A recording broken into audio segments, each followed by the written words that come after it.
Hi dears, today we are going to discuss the topic the Salt March and the Civil Disobedience Movement. Mahatma Gandhi found that salt is a powerful symbol that could unite the nation.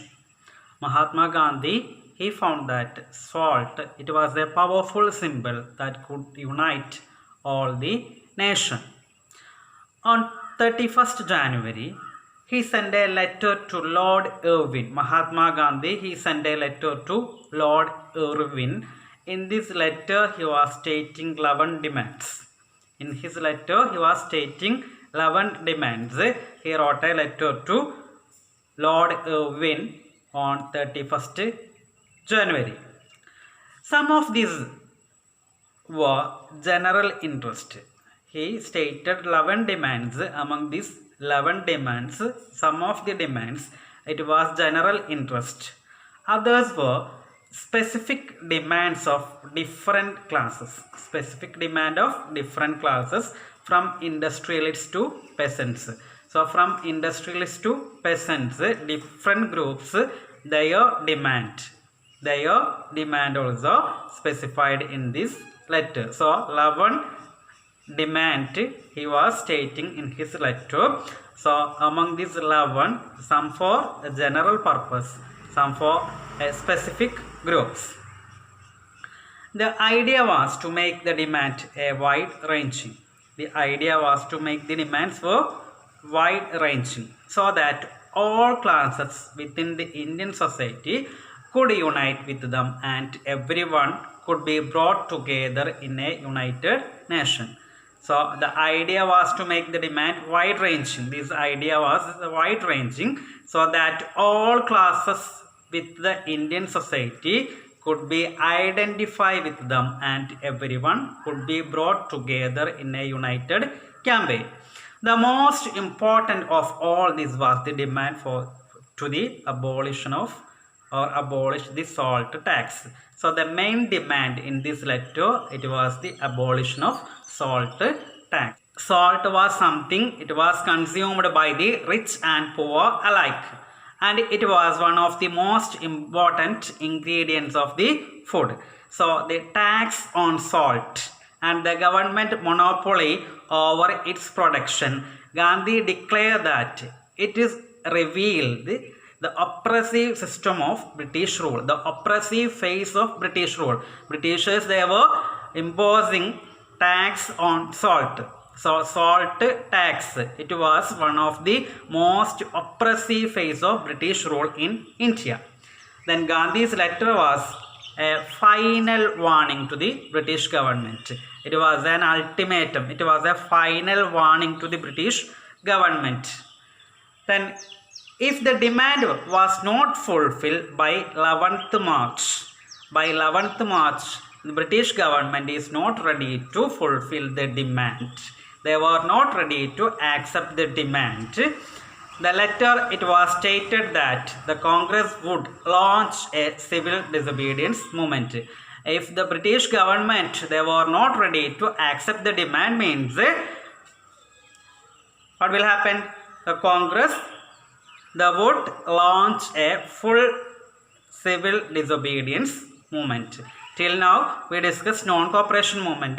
So, Salt March, it was the beginning of civil disobedience movement. But Lord Irwin, Mahatma Gandhi sent letter to the Lord Irwin. Irwin, he was not ready to negotiate with Congress or Mahatma Gandhi. So Gandhi started his famous Salt March accompanied by his 78 of his trusted volunteers. Irwin, he was not ready to negotiate with Mahatma Gandhi. He said that, he declared that before 11th March, it was not, Britishers, they were not ready to accept the demand. Sure, he will start a civil disobedience movement. Then also, Irwin, he was not ready to accept the demand. So Mahatma Gandhi started his famous Salt March accompanied by his 78 of his trusted volunteers Sabarmati ashram to the Dundee coast along with his 78 trusted volunteers. Mahatma Gandhi on 11th March, British or the British government, they were not ready to accept the demand put forward by Mahatma Gandhi. He stated that was going to start a full civil disobedience movement. The Viceroy Irvin, he was not ready to accept it. So Mahatma Gandhi, he started his famous Dundee March. He started along with his 78 trusted volunteers from Sabarmati Ashram to the coastal Dundee area. He marched over 240 miles. The volunteers walked 24 days, about 10 miles a day. Then thousands of people came to hear Gandhi wherever he stopped. Thousands of people, they were waiting on the way. Wherever Mahatma Gandhi he stopped, there were thousands of people, they were waited to hear Mahatma Gandhi's message, his ideas. And he told them what he meant by Swaraj and urged them to peacefully defy the British. So on the way, thousands of people, they were waited to hear Mahatma Gandhi's word. Then he told them what he meant by Swaraj. Already we discussed that different people, different sections of society, they understood Swaraj in different way. So Mahatma Gandhi, he told them what he meant by Swaraj, and he urged the people to peacefully defy the British rule. Peacefully defy, oppose the British rule without violence. He urged the people to fight against the Britishers. On 6th April, he reached Dundee and he violated the law. On 6th April, Gandhi reached the Dundee coast and he violated the salt law, and he was manufacturing salt by boiling seawater. By boiling seawater, he manufactured salt in the Dundee coastal area. This was marked the beginning of civil disobedience movement. So Gandhi, when he defied the British rule and he started to boil seawater and he manufactured the salt, it was the beginning of civil disobedience movement. Then how civil disobedience movement is different from non-cooperation movement. Non-cooperation movement, already we discussed that. So how civil disobedience movement is different from non-cooperation movement. People were now asked not only to refuse cooperation with the British but also break the laws. In the case of non-cooperation movement, there is no breaking of laws. It was not cooperating with the Britishers, but the civil disobedience movement not only refusing cooperation with the British but also break the laws. That is the first difference. Non-cooperation movement means it is not cooperating with the Britishers. At the same time, civil disobedience movement means not only refuse cooperation but also to break the laws. And thousands of people in different parts of the country broke the salt law and they manufactured salt and demonstrate in front of the salt factories.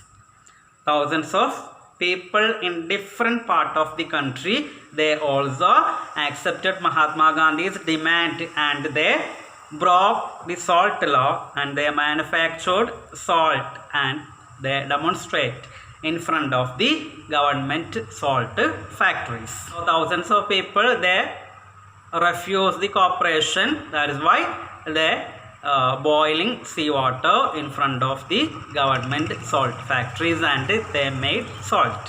They manufactured salt. As the movement spread, foreign cloth was boycotted. As the movement spread, foreign cloth also boycotted and liquor shop were picketed. Liquor shop they picketed and foreign cloth they boycott. British government, when this movement it become very strong, people they boycott. They were not only cooperating, not only non-cooperate or not cooperating Britishers, but also they were breaking laws. So that's why they boycotted foreign clothes and they were picketed the liquor shop. Peasants refused to pay revenue. Peasants, they were not ready to pay the revenue and Chowkidari tax. They were not at all ready to pay revenue and tax. Village officials, they were resigned from their post. Village officers, they resigned, and in many places forest people violated the forest law. When this movement become very strong, thousands of people they refused to. Peasants, they refused. Thousands of people participated in this. So peasants, they refused to pay the revenue and Chowkidari tax. Village officers, they resigned from their post. And in many places, forest people, they also violated the forest law. Then the colonial government, they worried by this development. They started to arresting Congress leaders one by one. So the colonial government worried about the development. They started to arrest one by one leaders. They started to arrest Congress leaders one by one. So this arrest, this led to violence in many places. In many places, this led to the violence. British government, they began to arrest Congress leaders. In April 1930, Abdul Ghaffar Khan, he was arrested. Abdul Ghaffar Khan, he was arrested in April 1930s. And the angry crowds, they demonstrated in the street of Peshawar and they facing British armed cars, police firing. The angry crowd demonstrated in the streets of Peshawar. They facing armed cars of police firing. Then many people, they were killed. After a month, Gandhi was arrested. First, Abdul Ghaffar Khan, he was arrested. Then it led to violence in different parts of India. After 1 month, Gandhi was also arrested. Then industrial workers in Sholapur, they attacked the police station. When Gandhi was arrested at Sholapur, they attacked the police station, municipal building, law courts and railway station. And all structures that symbolized British rule. When Mahatma Gandhi, he was arrested, industrial workers in Sholapur, they attacked all the symbols of British authority. They attacked the police station, then municipal building, law courts, railway station. All the symbols of British authority, they were attacked. Then a frightened government responded with a policy of brutal repression. The British government, they used brutal repression. They feared, they frightened. That's why they respond with a brutal repression. The peaceful satyagrahis, they were attacked. Then women and children were beaten up and about 1 lakh people were arrested. So the British government, they decided to react against it. That's why peaceful satyagrahis, they were arrested, the satyagrahis. Women and children were beaten and lakhs of people, they were arrested. In such a situation, Gandhi once again decided to call off the non-cooperation civil disobedience movement. Because now this movement, it is strong and in many parts people, they were opposing the British government. So in such a situation, Mahatma Gandhi once again, he decided to withdraw the non-cooperation movement and he entered into a pact, into a peace agreement with Irvin on 5th March 1931. Mahatma Gandhi, he signed in a contract with Lord Irvin on 5th March 1931.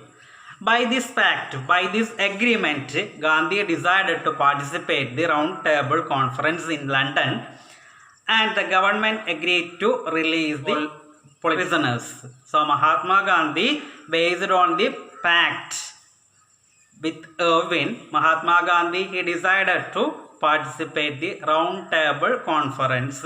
It was conducted in London, and the government agreed to release the political prisoners. Government, they agreed to release the political prisoners. So Mahatma Gandhi, he decided to attend the round table conference.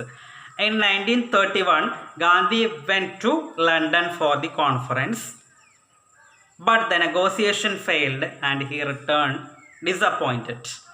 He attended the round table conference, but he was disappointed because British government, they were not ready to accept his demand. Then back to India, he discovered that the government, British government, had begun a new cycle of repression. Back to India, he understood that now the British government, they used a new method of or brutal repression. Then Khan, Abdul Ghaffar Khan and Jawaharlal Nehru were both in jail. Both of them, they were in jail. The Congress had been declared illegal. British government, they declared that Congress, it was working in illegal. They were arrested. Political important leaders, they were arrested, and they declared that Indian National Congress is working in illegal without permission. And a series of measures, they had been imposed to prevent meeting, demonstration and boycott. They were not ready to accept. They were not allow Indian people to conduct meeting, demonstration and boycotts, because people, they were joined together. They were conducting meeting and demonstration, means they understood that, they know that it is the it led to problems. So they were not ready to accept it. Then Gandhi restarted the civil disobedience movement. Mahatma Gandhi, again, he started civil disobedience movement, because when he stopped it and he decided to participate in the round table conference, but it was failure. Then he returned with disappointed. That time Khan, Abdul Ghaffar Khan and Jawaharlal Nehru, both they were in jail. Then British government, they used a new style of repression. So Mahatma Gandhi, once again, he started the non-cooperation civil disobedience movement. For a year, this movement continued, but in 1934, it lost its importance. 1 year he continued. For a year, the movement continued, but in 1934, it lost its importance. So our topics are civil disobedience movement, Salt March and civil disobedience movement. Then Mahatma Gandhi, he tried to bring all people together. That is why he took the Salt March. Salt is the something consumed by rich and poor. So he take to the issues of salt, and he tried to oppose British government. Then many prominent leaders, they were arrested, and British, they used a brutal repression. So Mahatma Gandhi, in 1931 March 5, he signed with a pact with Lord Irwin, and he stopped civil disobedience movement, and he attended the round table conference, but it was a failure. After that, he returned with disappointed. Then once again he restarted the civil disobedience movement. So the topic is over. I hope you understood the topic. If you have any doubt, means you have to contact me. Okay, thank you.